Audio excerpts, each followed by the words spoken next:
El tema de hoy es un tema que, que yo creo que es muy importante para la iglesia encontrar la solución o por lo menos saber cuál es el motivo por el cual Dios nos hace pasar por momentos difíciles, momentos de necesidad, momentos de dificultad.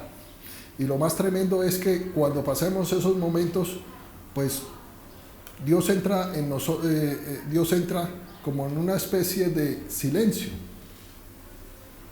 y no escuchamos la voz de Dios, nos sentimos solos. Recordemos de que en alguna ocasión yo dije que Dios contestaba de tres maneras a nuestras oraciones. Él te puede decir sí, también te puede decir no, o también te puede decir espera. Y muchas veces el Señor tiene un propósito para la espera.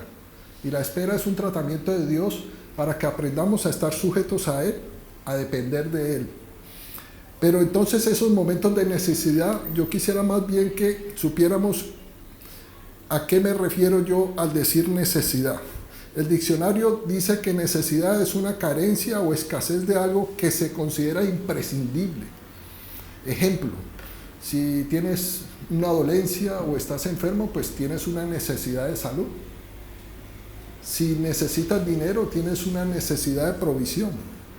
Si tienes algún evento de peligro y tú crees que mañana que vas a ir a pasar por algún lugar y sientes de que puedes estar en peligro, pues tienes una necesidad de protección.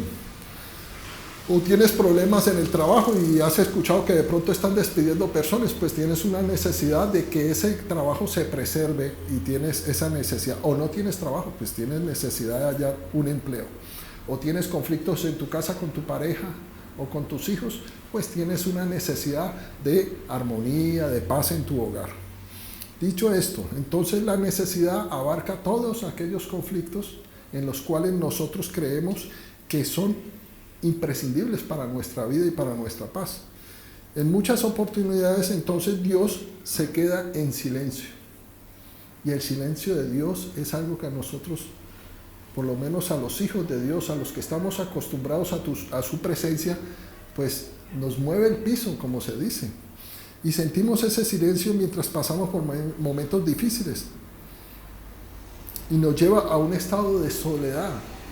Ese silencio nos lleva a esa soledad y nos sentimos desamparados.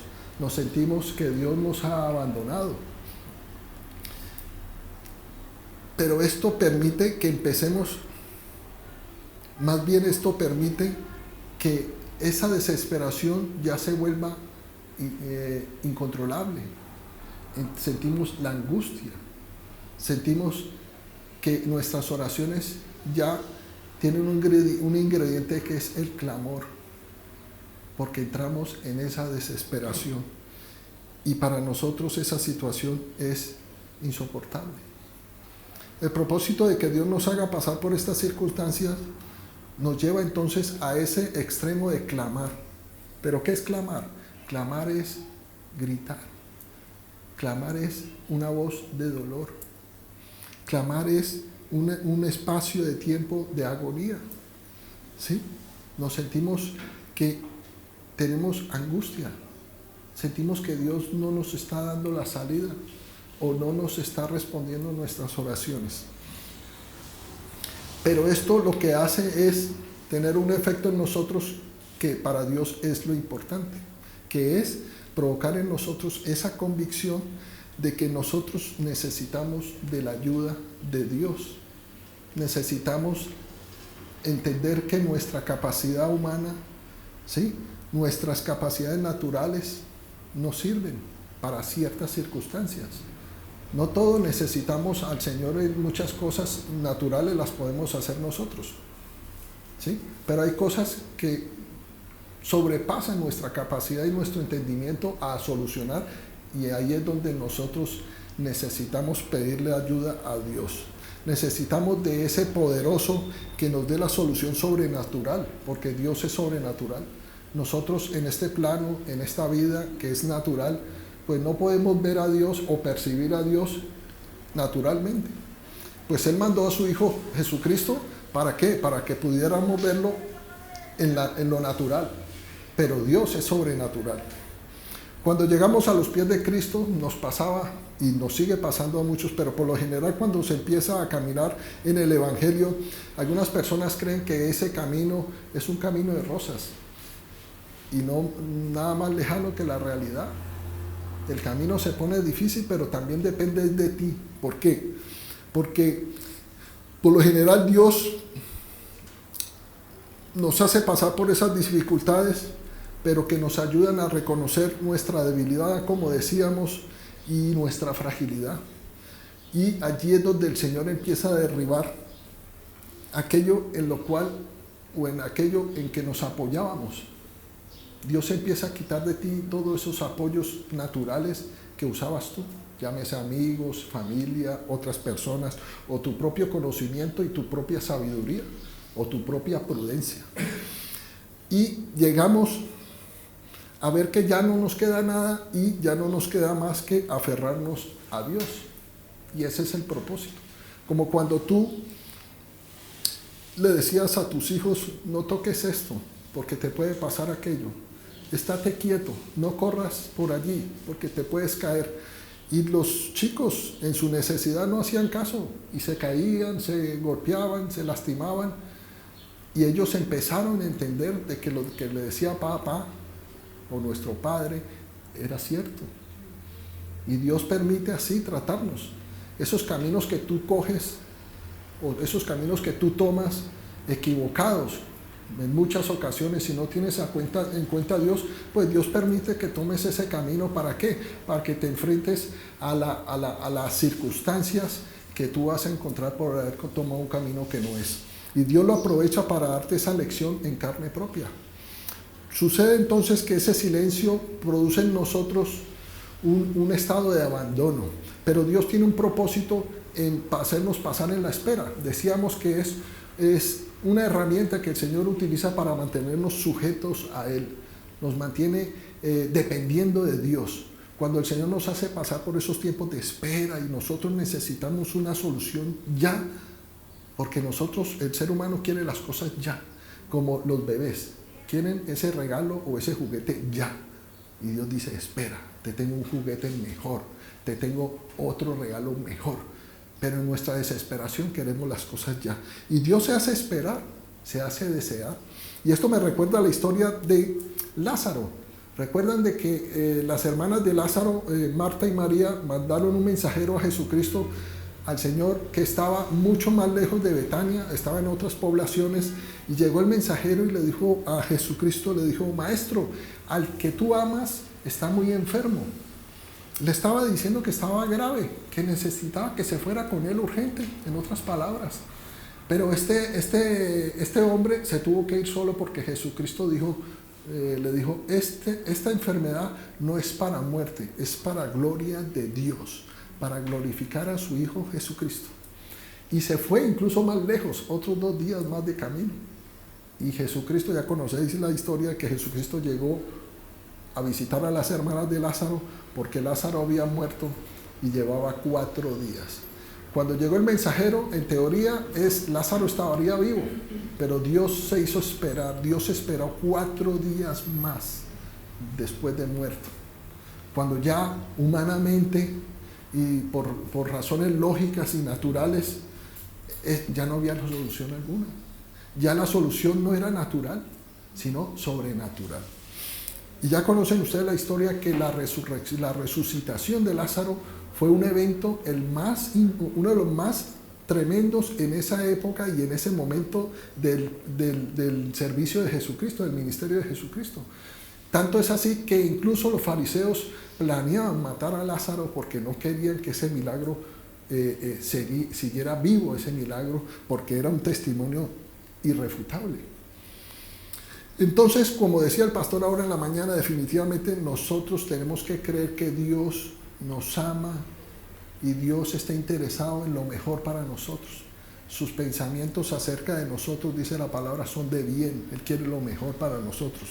Y dice en Hebreos 11, no vayan, solamente lo recordamos esta palabra que ya la conocen ustedes, pero sin fe es imposible agradar a Dios, porque el que se acerca a Dios tiene que estar seguro de que Él existe. Nosotros tenemos que siempre, en esos momentos de soledad y que sentimos que Dios no nos responde, tenemos que estar seguros que Dios no nos va a abandonar, porque Él dijo, estaré con ustedes hasta el último día, hasta el fin del mundo. Mi presencia irá contigo, dijo Jesucristo. Y tenemos que estar seguros que Dios siempre está allí y que Dios tiene un propósito para hacernos esperar. ¿Cuál? Depender de Él. Segundo, fortalecer nuestra fe. ¿Sí? Eso trae un fruto maravilloso. Pero esas dificultades en las cuales nosotros estamos siendo sometidos por el Señor, y no es que el Señor nos meta en esas dificultades, sino por las mismas razones de la vida y el caminar de este mundo, pues tú vas a tener conflictos y problemas, porque es que este mundo tenemos que entender que nuestra ciudadanía no es de aquí. Este no es nuestro hogar, estamos de pasada. Nuestro hogar está con el Señor. Cuando tú entiendes de que tú eres extranjero en esta tierra, tú sabes que vas a tener conflictos y problemas, porque el mundo te odia, porque entre más te quieras parecer al Señor, pues vas a obtener el mismo resultado que tuvo Jesucristo, el odio, el rechazo. Eso es lo que dice la palabra. Esas dificultades entonces van en proporción a la medida en que tu corazón se vaya disponiendo y se vaya rindiendo a Dios, y tú le vayas creyendo cada día. Dios necesita pasarte por esos momentos para que tu corazón y tú empieces a creerle a Él. Porque si tú le creyeras desde un principio, Dios no necesitaría pasarte por todas esas circunstancias. ¿Por qué? Porque ya tú tienes una gran esperanza en Él y tú confías en Él. Y recordemos que Dios, alguna vez lo he dicho, Dios no formó a nadie en la Biblia, ningún personaje de la Biblia fue formado en las comodidades, solamente en las dificultades. Dios permite que todas esas circunstancias que vivieron ellos y que seguimos viviendo nosotros, nos sirvan a nosotros como hijos de Él, a fortalecernos y a confiar en Él, porque Él es Dios invisible. ¿Cómo se va a mostrar Dios si no es a través de que tengas una necesidad? Porque necesitas un milagro. Y allí es donde el Señor aprovecha para manifestarse a ti, a manifestar su gloria. Recordemos que la manifestación de su gloria es la manifestación pública de Él, porque somos testigos. Pero ¿cómo logras rendir a Dios tu corazón cada día y seguir y empezar a confiar en Él de una manera sobrenatural, para que el Espíritu Santo venga a ti y te llene de tal manera que empieces tú sobrenaturalmente a tener esa fe? Tú ya tienes una fe que fue suficiente para ser salvo, pero necesitamos esa otra fe para poder seguir avanzando en este mundo y en esta tierra. Y lo hallas en el lugar secreto. Recordemos que el lugar secreto es aquel lugar que dijo Jesucristo, que dice, mas tú cuando ores entra en tu aposento y cerrada la puerta, ora a tu Padre que está en secreto, y tu Padre que ve en lo secreto te recompensará en público. El mismo Señor habló sobre el lugar secreto. El lugar secreto es esa habitación que dice en tu aposento. Tu aposento es una habitación, un lugar privado, íntimo, que tú cierras la puerta y allí entras y derramas tu corazón, le oras, le alabas, hablas con Dios, le expones todos tus problemas, tus necesidades, y Dios es bueno. Allí es donde encuentras lo que dice, como dice la palabra, las aguas del Espíritu, ¿sí? Que es la palabra que te limpia. Y esas aguas del Espíritu Santo son corrientes que te van lavando, y esa es la misma profundidad del conocimiento de Dios. Y vamos a ir mirando qué son las aguas del Espíritu. A medida que esto pasa en nuestra vida, vamos conociendo a ese Dios bueno, ayudador, misericordioso, y que nos auxilia cuando le clamamos a Él.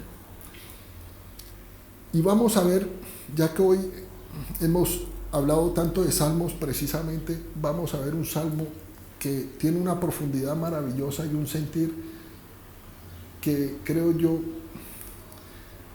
que es un salmo que nos enseña algo importante para los hijos de Dios. Vamos al Salmo 42, desde el versículo 1. Ustedes tienen ahí la Reina Valera, y la Reina Valera trae como título ese salmo, Mi alma tiene sed de Dios.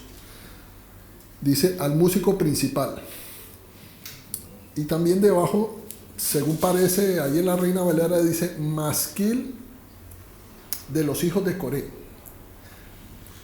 Pues este salmo precisamente parece ser que no fue compuesto por el rey David. El rey David compuso muchos salmos, son de su autoría la gran mayoría, pero estos hijos de Coré fueron los hijos de un hombre que se rebeló contra Moisés en el desierto y que Dios ejecutó un juicio terrible sobre él y su familia y otras familias que eran levitas también como él, porque Coré era levita y estos hijos de Coré son levitas. Recordemos que la tribu levita es la que se encarga de todas las cosas del templo, son los sacerdotes y los únicos autorizados para hacer sacrificios al Dios Santísimo.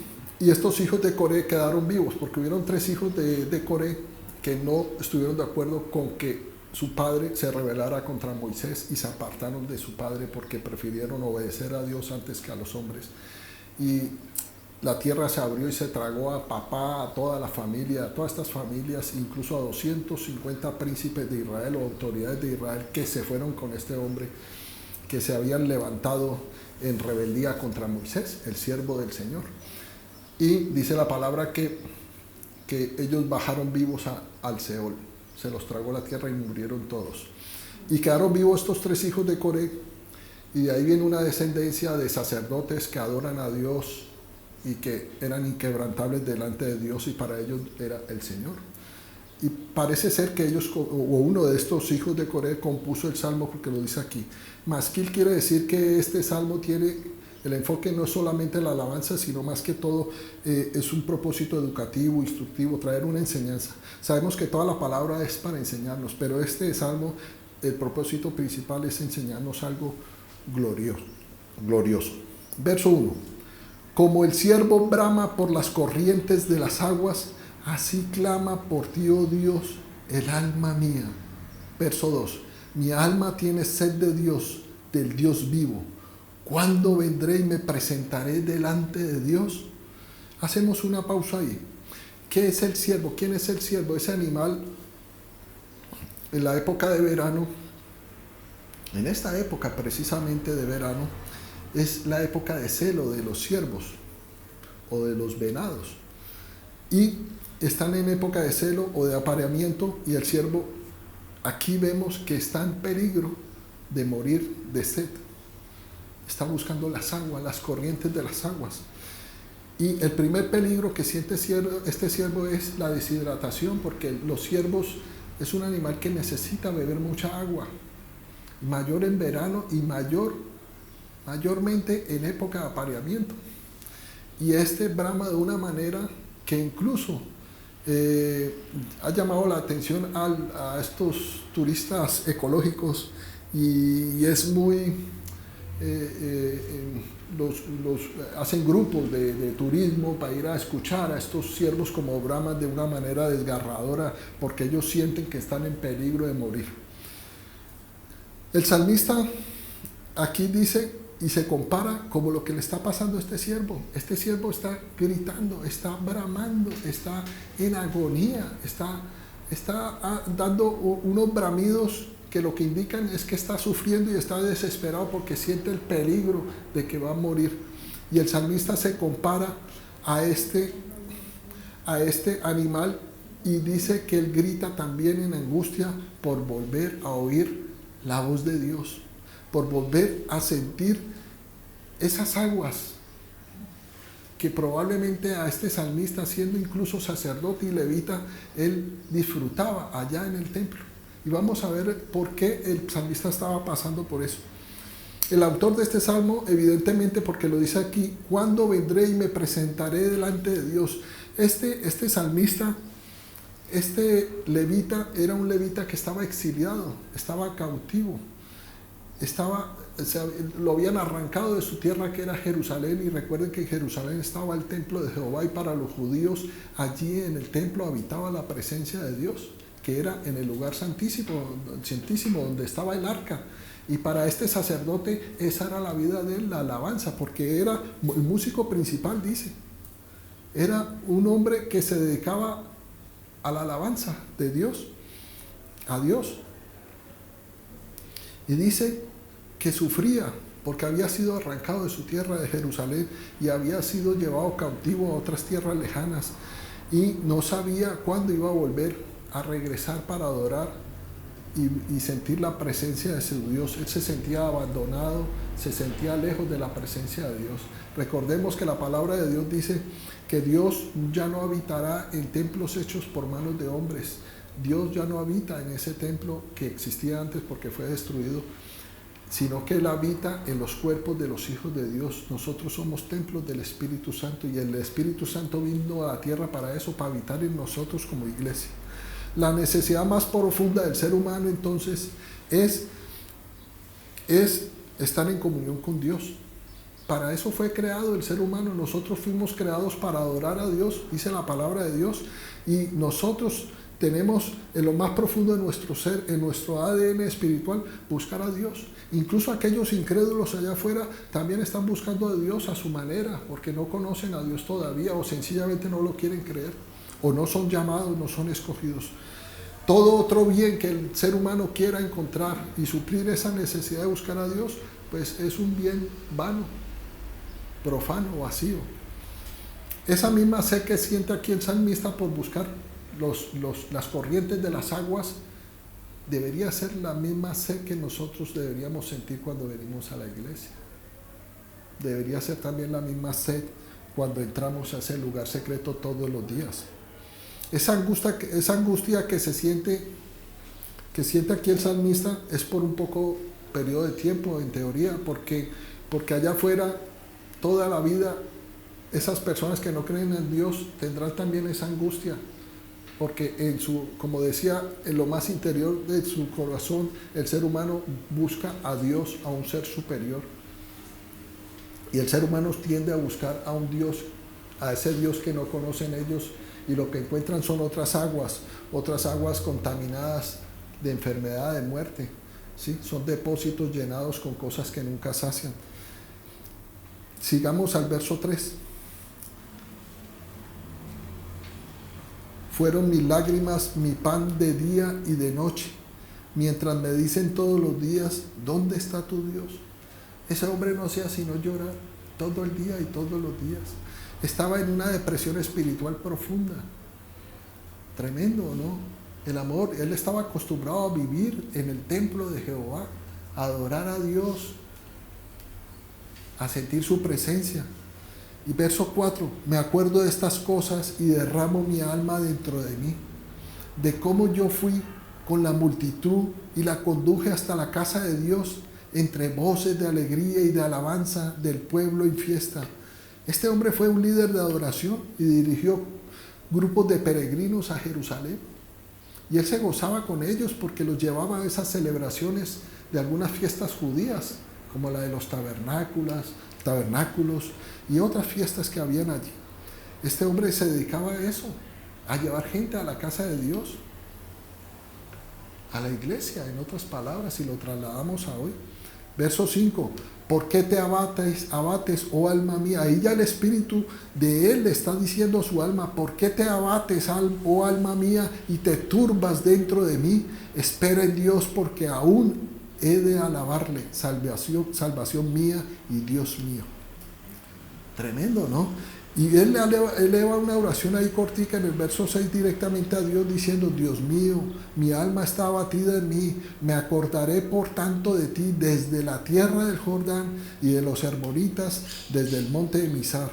Él había sido desterrado, había sido llevado cautivo, lejos del templo del Señor. Pero nosotros tenemos el privilegio que Dios dice en su palabra que su presencia va con nosotros. Somos templo del Espíritu Santo y el Espíritu Santo habita en nosotros. Dios irá donde tú quieras ir, dice la palabra de Dios. Pero también las situaciones de pecado también te pueden llevar lejos de la comunión con Dios, de su presencia. Y también te puede llevar a sumergirte en una depresión espiritual si de verdad eres un hijo de Dios y sufres porque ya no sientes esa presencia de Dios en tu vida. Dios no es que te abandone, Dios lo que hace es apartarse de un tiempo para que tú vivas tus propias consecuencias de tu pecado. Esa depresión espiritual te hace sufrir, pues ya no tienes la alegría que tenías antes. Recordemos que el gozo de la salvación es nuestra fuerza, nuestra fortaleza. Cuando tú tienes gozo, tú tienes fuerza, dice la palabra de Dios. Por eso es que hay que buscar la alegría de buscar la palabra de Dios para que mantengas feliz, porque vas a ver en la palabra de Dios el gozo y la felicidad de saber que Dios está por ti. Y si Él es por ti, nadie puede contra ti, dice la palabra de Dios. Nosotros tenemos que estar ahí pegaditos de Dios, de la fuente, de esas aguas. Y vamos a ver todas estas palabras que las confrontamos con la palabra de Dios. Entonces decíamos que ya no tenías alegría y esto produce un dolor en ti y una soledad, porque antes lo que hacías en obediencia, ir al templo, pues ya no lo estás haciendo. ¿Por qué? Porque esas situaciones de pecado te han alejado de Dios y no te sientes digno probablemente. Y se va perdiendo el gozo que es nuestra fortaleza.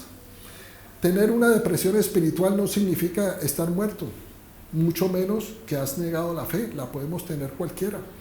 Pasar por esto no significa estar mal delante de Dios. De hecho, en muchas ocasiones es todo lo contrario. Tener un periodo de angustia espiritual por la falta de sentir a Dios no es estar muerto. Porque si estuvieses muerto no bramarías, no clamarías. Los muertos no tienen sed. Y los siervos que vivos claman por las aguas. El siervo, entonces decíamos que cuando llega el verano, que es época de apareamiento, de celo, el siervo está en peligro de muerte por su sed, porque tiene sed. Pero el siervo tiene que enfrentarse a su otro peor enemigo, que es el sudor. El sudor en época de apareamiento y en verano, con esos calores tan tremendos, las feromonas que despide ese sudor en época de celo, porque ellos tienen que dar crías, porque está dentro de su mismo instinto. Esas feromonas es un olor que hace que los delate ante los depredadores y las bestias. Decíamos que ese olor, esas feromonas que atraen a las hembras o las hembras atraen a los machos, ese sudor de esos ciervos provocan que los delate ante las fieras y ante los depredadores que ellos tienen, ¿sí? Y ellos sienten el peligro, que ese olor los está delatando y están en continuo peligro y empiezan a bramar por la sed y porque se sienten sudorosos y ellos están bramando por las corrientes de las aguas. Pero a mí me llama la atención ¿por qué dice el verso 1 como el siervo brama por las corrientes de las aguas? ¿Por qué no dice como el siervo brama por las aguas? Habla corrientes, porque es que al siervo no le sirve una laguna, un humedal, un charco allí, zambullite, porque eso no lo limpiaría. No lo limpiaría. Él necesita las corrientes de las aguas, que haya un buen caudal, y sabe que esas corrientes se llevan todo ese olor. Y aquí empieza la palabra a hablar algo de aromático, algo de olor, pero vamos a mirar que ellos, si no encuentran esos ríos o esas corrientes de las aguas, porque es que en verano los ríos están secos. En verano no hay ríos en esos lugares. Y si no encuentran un río pronto, pues ellos tienen la última oportunidad, que es encontrar lirios aromáticos. Lirios aromáticos para frotar su cuerpo contra esos lirios y poder llenarse de ese olor y engañar de alguna manera a sus depredadores. Cuando nos ponemos nosotros un perfume, pues la gente de nuestro alrededor se da cuenta que olemos bien, ¿sí o no? Y es agradable, correcto. Pasa lo mismo cuando honramos a Dios y lo obedecemos y lo tenemos en cuenta en todo lo que decimos y hacemos. Y la gente percibe algo distinto en nosotros, porque eso va generando en nosotros un aroma espiritual. Y sobre eso le fue revelado al apóstol Pablo en 2 Corintios 2, verso 14. Y dice así, 2 Corintios 2, verso 14 en adelante. Mas a Dios gracias, el cual nos lleva siempre en triunfo en Cristo Jesús. y por medio de nosotros manifiesta en todo lugar el olor de su conocimiento. Y ya vamos viendo ahí que el conocimiento de Dios expide un olor agradable a Dios y a los oyentes. Verso 15, porque para Dios somos grato olor de Cristo. En otras traducciones dice, grato olor fragante de Cristo, en los que se salvan y en los que se pierden, a estos ciertamente olor de muerte para muerte, y a aquellos olor de vida para vida.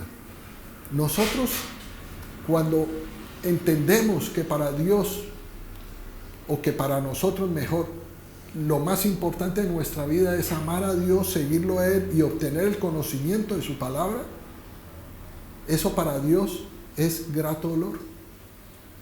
Y ese es el resultado de que nosotros seamos grato olor para vida, porque nosotros somos los que nos salvamos. Jesucristo dijo en Juan, en el Evangelio de Juan, capítulo 7, 37 en adelante, Jesucristo dijo, si alguno tiene sed, venga a mí y beba. Verso 38, el que cree en mí, como dice la Escritura, no como dicen allá afuera ciertos hombres que hablan de un Cristo falso. No, el que cree en mí, como dice la Escritura, de su interior correrán ríos de agua viva. Correrán, esas son las mismas corrientes. Y la palabra no se contradice. De su interior correrán ríos de agua viva. ¿Por qué de su interior? Porque allí es donde habita tu parte interior, es tu espíritu. Dios transforma al ser humano de adentro hacia afuera. A Dios lo que le interesa, al que lo hablábamos, es tu corazón, no tu apariencia. Verso 39, esto dijo del Espíritu. Ya la palabra nos revela que cuando se habla de corrientes de agua, se está hablando del Espíritu Santo, que había de recibir los que creyesen en Él. Entonces, ¿quién recibe el Espíritu y las aguas de las corrientes de las aguas? Los que creemos en Dios, los que creemos en Jesucristo. En este espacio, en este momento se habla de Él mismo. Pues aún no había venido el Espíritu Santo porque Jesús no había sido aún glorificado. O sea, que todavía no había terminado su obra, estaba vivo. Y el Espíritu Santo vino en Pentecostés, como decíamos, vino a la iglesia a traer ese Emanuel que dice la profecía, el cumplimiento de Dios con nosotros. Y hay otro verso en la palabra de Dios en el Antiguo Testamento, cuando Dios el Padre le revela a Jeremías una palabra tremenda, y Dios allí, creo yo, que estaba triste y le dice a Jeremías, porque dos males ha hecho mi pueblo, me dejaron a mí fuente de agua viva, y cavaron para sí cisternas rotas. ¿Qué son cisternas rotas? Pues nosotros nos alimentamos de ese espíritu que es aguas y corrientes de agua viva y no volveremos a tener sed jamás, dijo Jesucristo aquí. Mientras que estos cambiaron esa agua viva por aguas contaminadas. ¿Qué son? Son falsas doctrinas, fábulas, experiencias místicas, tradiciones.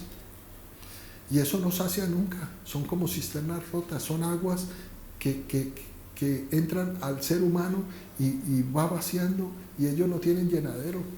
Están buscando todos los días historias, fábulas y cuentos en cosas en que creer. Hoy creen en esto y hoy mañana creen en una vela y el otro día creen en otra cosa y andan por allí buscando un Dios que no pueden encontrar. Pero el Dios vivo nosotros ya lo encontramos. También nos recuerda sobre estas aguas el momento en que Jesucristo se encuentra con una samaritana que estaba sacando agua. Y Jesucristo le dijo, cualquiera que bebiere de esta agua volverá a tener sed. Esto está en Juan 4, verso 13 en adelante. Y verso 14, mas el que bebiera del agua que yo le daré, no tendrá sed jamás. Esas son las aguas del Espíritu. Son las aguas del Espíritu que te convencen que Dios es por ti, que tú nunca vas a estar solo, porque si eres predestinado, como hablábamos en una prédica anterior, aunque tú quieras, no te puedes perder, porque has sido predestinado, porque tú ya tienes una predestinación, tu espíritu ya está sellado, y dice que mío eres tú, dice la palabra de Dios, el Señor te colocó un nombre nuevo. porque yo derramaré, perdón, del verso 14 decía, mas el que bebiere del agua que yo le daré no tendrá sed jamás, sino que el agua que yo le daré será en él una fuente de agua que salte, o sea, que brote para vida eterna. En Isaías 44:3 nos dice, porque yo derramaré aguas sobre el sequedal y ríos sobre la tierra árida. Mi espíritu derramaré sobre tu generación. Está hablando otra vez, aguas primero y luego ya específicamente habla del espíritu. Derramaré sobre tu generación y mi bendición sobre tus renuevos. Y rápidamente para finalizar, les cuento una historia que sucedía en la época de Israel antigua, que durante las fiestas de los tabernáculos, que incluso se celebra aún, se realizaba una celebración en la que los sacerdotes traían al templo agua que simbolizaba esa roca que fluyó o que brotó agua en el desierto en la época de Moisés, cuando venía con todo el pueblo hebreo, salieron de Egipto.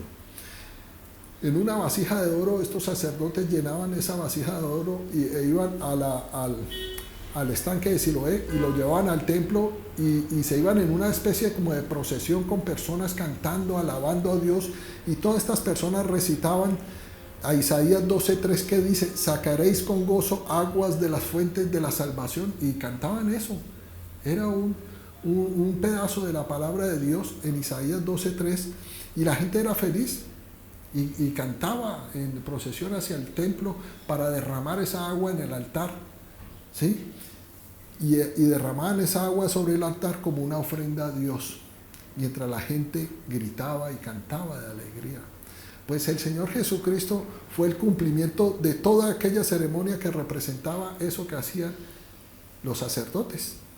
Pablo le fue revelado por el Espíritu Santo y lo dice en 1 Corintios 10, verso 4. Y todos bebieron la misma bebida espiritual porque bebían de la roca espiritual que los seguía, y la roca era Cristo. Maravilloso. Jesucristo es la roca y Él es la fuente de esas aguas vivas. Y esto vemos que también nos confirma cómo Dios dijo, Jesucristo dijo a sus apóstoles antes de subir al trono del Padre, les dijo que se estuvieran allí en el aposento alto, porque no en muchos días Él enviaría desde el trono del Padre al Espíritu Santo, esas corrientes de aguas que es el Espíritu Santo. Jesucristo mismo fue la fuente para que el Espíritu Santo, que Él es el Espíritu de Cristo. Salmo 107, verso 19 en adelante dice, pero clamaron a Jehová en su angustia y los libró de sus aflicciones. Si estás pasando por esos momentos de necesidad, de angustia, de desesperación, de agonía, que te sientes que no hay otra salida, pues estás siendo bendecido por Dios, porque lo que Dios está haciendo es preparando el terreno para manifestar su poder, su gloria, para mostrar su gloria en ti. Porque como Dios, que es sobrenatural, que es invisible, ¿cómo te va a mostrar a ti si no es en esos momentos en que necesitas un milagro? Allí es donde Él entra en escena en tu vida. Y eso para ti, ¿qué trae después de esas angustias? De esa espera, que no es fácil vivirla, la viviremos todos en muchas épocas de nuestra vida. ¿Quieres disminuir esos procesos y esas pruebas en tu vida? Pues pídele al Señor que te dé más fe en creer que Dios te quiere bendecir. Porque si Dios ya ve en tu corazón que ya le crees, como el Padre Abraham, pues las pruebas se van disminuyendo en tu vida y tu vida va a ser más fácil, más gloriosa, más gozo, más alegría. Y te dedicas a servir a Dios, porque eso es lo que trae. El servir a Dios trae, le estás mostrando a Dios que eres agradecido, que sientes que te ha bendecido tanto que quieres darte lo que el Señor te da. No te quedas con eso, te sirve de testimonio. Porque lo que el Señor necesita es que seas testigo. Dios espera que tú entiendas tu incapacidad. Dios espera eso, que sepas la impotencia que tú tienes como ser humano, de lo frágil que eres, que no todo eso natural, tú harás lo natural y el Señor hará lo sobrenatural, pero siempre y cuando tú de verdad le creas a Dios, porque el Señor si no, te tiene allí en espera hasta que vea en tu corazón que definitivamente necesitas ayudas. Y muchas veces Esa espera te lleva a clamar, a gemir, a aullar. Es terrible y es tremendo.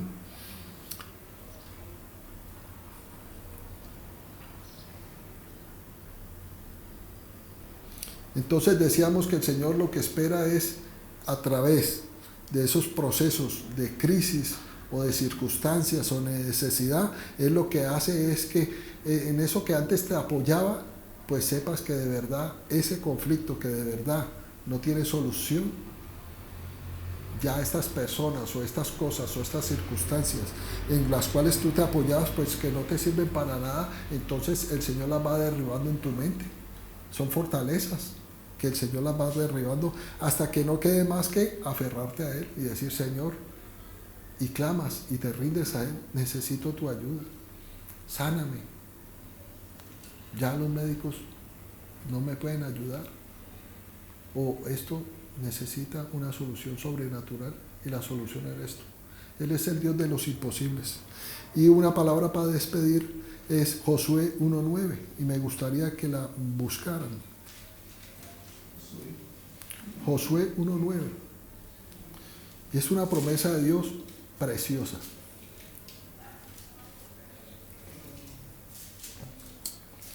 Para los que están pasando momentos de dificultad, momentos de desesperación, de soledad, en las que creen que se sienten abandonados por Dios o creen que no eres importante para Dios. Y eso no es cierto. Eres tan importante para Dios que Él hasta dio a su Hijo Jesucristo, al unigénito, por ti y por mí. O sea que no puedes llegar a decir que no te sientes importante para Dios. Para Dios eres tu más preciado tesoro. Dice que es la niña de sus ojos. Somos nosotros. Josué 1:9 dice, mira que te mando, te ordeno que te esfuerces y seas valiente. No temas ni desmayes, porque Jehová tu Dios estará contigo en donde quiera que vayas. No olviden, hermanos, que a medida que nuestro corazón se vaya rindiendo a Dios y le vayamos creyendo cada día, Dios dejará de probar mucho tu fe. Te la seguirá probando por muchas épocas de tu vida, porque el ser humano es olvidadizo, pero no va a ser tan intenso como al principio porque ya aprendiste. Que el Señor los bendiga, hermanos. Amén.